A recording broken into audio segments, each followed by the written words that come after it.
یا ثواب کا کام ہے نا. سجدے میں تلاوت کو ہوگا، نماز ہے.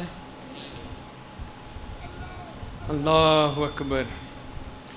نیکی کے اندر برائی جو ہے یہ شیطان کا خاص ربا ہوتا ہے. نیکی کے اندر برائی، لیکن ایک سامنے برائی ہے، زنا، چوری، قتل. اب یہ بندہ ہر ایک کے سامنے نہیں کرتا، پکڑنے کا خطرہ ہے. شیطان اس کو اس طرح رغبت دیتا ہے. لیکن جب لوگوں کے سامنے ماحول ایسا ہو، یعنی سالک ہے، ذکر میں آ گیا ہے، کچھ اور اس طرح ہے، نیکی نماز پڑھنے والا ہے، وہ یہ گناہ تو نہیں کرے گا. العلان اس کو شیطان کیسے دور کرے گا؟ اس کو اس طرح کی نیکیوں کے بنا. اب یہ دل کا حیات میں آ جانا، کہ دل کا ذکر میں آ جانا، یہ بندے کے لیے فرض عین ہے. تاکہ دل جب اللہ کی یاد میں ہوگا، گناہ کیوں کرتا ہے؟ خواہش اندر آتی ہے انسان کے نفس میں، دل راضی ہوتا ہے اس کام کے لیے. جب دل مطمئن ہو جائے کرنا ہے، پھر اس کو کوئی روک سکتا ہے؟ پھر اس کو روک نہیں سکتا. مثال دیکھو، ایک بندہ ہے، اس کا دل آ گیا میں باہر جانا ہی جانا ہے. اس کو ساری دنیا بتائے فلانے بندے جا رہے تھے، کشتی ڈوب کے مر گئے، فلانا اس طرح ہو گیا، فلانا اس طرح ہو گیا، یہ ہو گیا. اس کو جتنا مرضی کوئی بتاتا جائے، اس کا دل چڑھا ہوا ہے جانے کے لیے، کبھی رکے گا؟ لیکن اس لیے یہ دل کا اللہ کے ساتھ لگنا، یہ اللہ نے حضور کی ذات مبارک کو بڑا احسان کرتے ہوئے ہمیں دیا تھا. اب یہ حضور کی ذات سے یہ دل کی طرف یہ چیز جانی کہ دل کا ادھر لگنا، یہ اتنا آسان نہیں ہے. صحابہ کرام حضور کی ذات کے سامنے بھی ایک اللہ نے قرآن آہستہ آہستہ اتارا تاکہ یہ پاس بیٹھتے رہیں، کہ وہ اندر بات مضبوط ہوتی رہے، اندر بات مضبوط ہوتی رہے.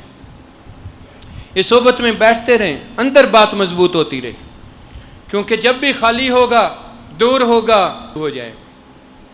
لیکن اس لیے 23 سال تو ان کے لیے لگے ہیں، تیری میری تو پوری زندگی بھی ناکافی ہے نا. یہ اب وہ شیطان ورگلاتا کیسے ہے؟ اس کو کوئی نئی چیز، فلاں کتاب میں پڑھا تھا، یہ پڑھنے سے رزق ایسے ہو جاتا ہے، یہ پڑھنے سے فلاں چیز ایسے ہو جاتی ہے، یہ پڑھنے سے فلاں چیز ایسے ہو جاتی ہے. اب یہ مقصد ہے یا مقصد بندہ کا اللہ کے ساتھ جڑنا مقصد ہے؟ اور خود دیکھو، اگر اللہ نے کسی کے لیے قد لکھا ہے کہ اتنا قد ہے، اس کا رنگ اتنا ہے، اب وہ فلانی چیز پڑھنے سے لمبا ہو جائے گا، تو کیا اللہ سے اوپر ہو جائے گا کہ اللہ نے تو لکھا اتنا، یہ اس سے اوپر چلے جائے گا؟ ہو سکتا ہے ایسے؟ بولو. رنگ رزق اللہ نے جتنا اس کے لیے لکھا ہے، سب سے بہترین جتنا اس کے لیے ضروری اور اچھا ہے، بھلے والا، اتنا لکھا ہے اس نے. ٹھیک ہے نا. وہ اس چکر میں ہو تو کیا وہ اللہ سے اوپر کو بات بن جائے گی؟ اللہ نے کمی کسی کو نہیں دی.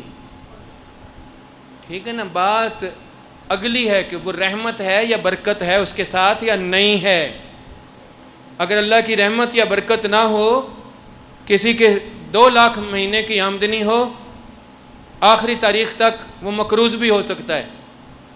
یہاں 4 بندے ہیں، کیوں مقروض ہو گیا ہے؟ اللہ کی رحمت نہیں تھی، برکت نہیں تھی، ساری چیز ضائع ہوگی. کوئی بیماری میں لگ گیا، کوئی چوری ہو گئی، کوئی کدھر ہو گیا، کوئی کدھر ہو گیا.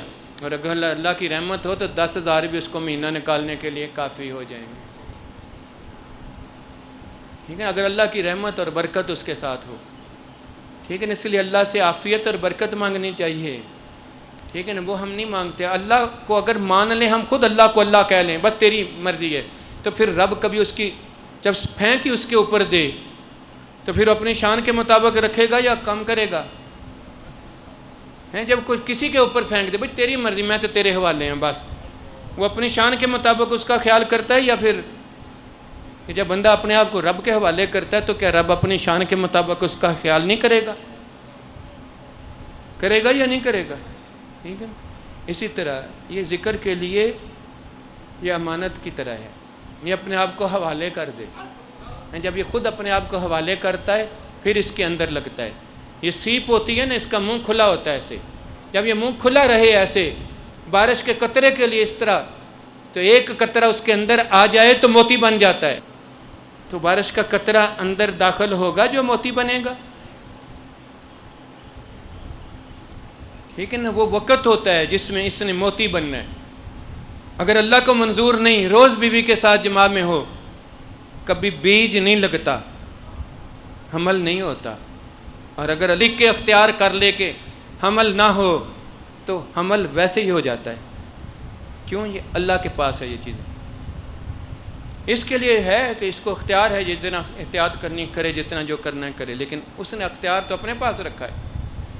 یہ بھی اسی طرح ہے. یہ ذکر، یہ مرشد کے اندر سے وہ ذکر اس کے دل کی طلب کے ساتھ ہے، اس پیاس کے ساتھ ہے، اس سیپ کی طرح ہے. جب وہ مکمل طور پہ سامنے ایسے ہو جاتا ہے کہ ہن پانی دا قطرہ بچ آ جائے تو موتی بن جائے. تو جب اس کے اندر یہ غبار چڑھا ہو، میں ذکر کر رہا ہوں، میرے تے بڑی بات ہے، میں اللہ اللہ اللہ اللہ، وہ اس کے اندر ڈالنے نہیں دے رہا، تو وہ صحیح بات ہوگی یا نقصان والی بات ہوگی؟ ٹھیک ہے، اس واسطے کہ ناقصوں کے پاس بیٹھ کے یہی باتیں آتی ہیں بندوں کو. وہ یہ جی بڑا فلانی چیز اس طرح ہے، فلانے فضائل ہیں، فلانے یہ ہیں، فلانے وہ ہیں. انہوں نے مار مار کے مرا دیتا، انہوں نے اندر دل بھی مردہ ہو. اس لیے امام غزالی فرماتے ہیں یہ بندے کی کثافت قلب کا باعث ہے. اگر یہ قلب ذاکر ہو جائے پھر تو زبان دا ذکر کر، تو وہ ذکر اس کے لیے پھر خاد کا باعث ہے، اس کے لیے رحمت کا باعث ہے. لیکن اس لیے پہلی ذکر کیا ہے؟ ہر سلسلے کے اندر یہی ذکر تھا کہ قلب کا اجرا ہو جانا، قلب کا ذکر میں آ جانا. غوث ثقلین بھی اپنی کتاب میں شرح لکھتے ہوئے اس آیت کی ایسے یاد کرو جیسے تمہیں ہدایت دی گئی ہے. آپ فرماتے ہیں کہ ذکر کرنے دل کا کام ہے، زبان تو اس کو بولا سبق یاد کرانے کے لیے. اس لیے مجھ سے جب ذکر دیتا ہے ادھر کہتا ہے پڑھ اللہ اللہ اللہ، دل کو اس طرح اشارہ ہوتا ہے تو دل شروع ہو جاتا ہے. لیکن زبان سے اس نے اس کو بولا سبق یاد کروایا ہے. پھر وہ بہت بدبخت ہے جو اس سے منہ موڑ لے، پھر قیامت والے دن اللہ پاک اسے اندھا کر کے اٹھائے گا. یہ قرآن نے کہا یہ بات. ٹھیک ہے نا، اس واسطے اس اندھے پن سے بچنے. ہوں آئیے سمجھ کے نہیں آئی. ٹھیک ہے نا، نیکی دا غبار جڑا بندے تے چڑھ دے نا، میں سارا دن میں جناب صبح شام میں ہو کر کے میں کم کے مر گئے نا. وہ تیرا اندر تے ہلیا نہیں، تو یہ اس گھوڑے کی طرح جو پدکیاں لگا رہا لیکن اندر سے اس کے اندر کوئی بات نہیں پہنچی. آئیے سمجھ کے نہیں. اس لیے یہ شیطان اس وقت آتا ہے، درمیان میں آتا ہے جس کام میں. اب جس طرح جس ٹائم پہ سجدہ نہیں کرنا ہے، کسی ویلے شیطان ایسا ہے وہ بندے نے پہنتا ہے یار میں جب نفل پڑھ رہا ہوں تو اللہ کی عبادت کر رہا ہوں نا، اللہ کی عبادت کر رہا ہوں نا، قبول کرنے والا ہے بندہ، اچھا بھلا بندہ پڑھا لکھا ہو. مجھے اس بات پہ میں تجھے نماز فجر کے بعد جو 100 نفل پڑھتا ہوں، تو کیوں پڑھتا ہے؟ اس وقت جائز نہیں ہے. جب سورج نکل آئے گا سوانے سے پھر اس کے بعد پڑھ.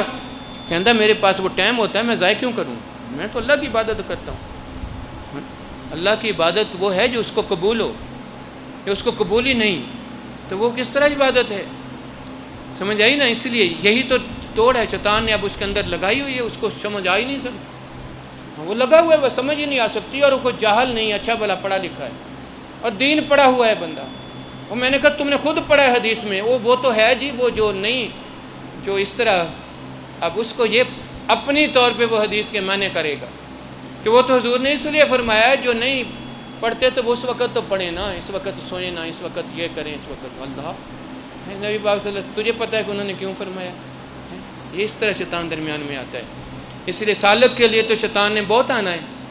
ٹھیک ہے نا، اس نے یہ کرو. حضرت صاحب یہی کہتے تھے جس نے ادھر ادھر کی گل کی تھی انہوں ویسے کٹ دیں سن. یہ پرانے بندے بیٹھے ہیں، کیوں بابا تب. ٹھیک ہے نا، اس لیے کہ وہ جب مجدد پاک فرماتے ہیں جو سلوک میں آئے اس کو تو رکھو ہی ادھر، وہ رہے ادھر جب تک اس کے اندر جڑ نہ پکڑ لے. آج تو زمانہ ایسا ہے نہیں کہ وہ صرف اللہ کے واسطے کو چلنا چاہے. ٹھیک، حضرت صاحب کو یہ خزانہ دیا کہ وہ دیکھ کر بھی کہتا ہے تو دل چ محبت رکھ، اتنے بھی تینوں فیض ملتا رہے. یہ کتنا بڑا احسان ہوا اس دور کے اندر میں. یہ اللہ اکبر. جس واسطے صرف تعلق ادھر بنائے، ادھر دیکھے ادھر اندروں، تاکہ چیز اندروں پر جائے. ہوں سمجھ آئی جی. اس واسطے اور اللہ کا تو ذکر میں دے ہی نہیں رہا. ٹھیک ہے نا، اس میں ذات وذکر اسم ربک، قرآن میں یہ لفظ آتا ہے، مجھے میرے نام سے پکار. ٹھیک ہے نا. تو اللہ کے نام ہی لطائف کے اندر پہنچتے ہیں. اسم کا فیض جاتا ہے, فعل کا, صفات کا فیض جاتا ہے. ٹھیک ہے نا. تو اس لیے یہ ذکر اللہ, یہ اس کے ساتھ ہے لطیفوں کے اوپر ذکر. ہر لطیفے کا جو سبق دیا جاتا ہے وہ اللہ کا ذکر ادھر دیا, اللہ وَاذْكُرِ اسْمَ رَبِّكَ. ٹھیک ہے نا. اس کے بعد جب آپ کو چشتیہ شروع کرائیں گے, قادریہ شروع کرائیں گے, اور تو پھر ہم زبان کا یہ لطائف ذکر کیونکہ ہو چکے ہوں گے, پھر وہ زبان کا ذکر ساتھ ہوگا تاکہ پھر وہ سونے پہ سہاگا اس طرح ہو. ٹھیک ہے نا. اس طرح ورنہ یہ کرتے کرتے دل تو اور مردہ ہوتا ہے.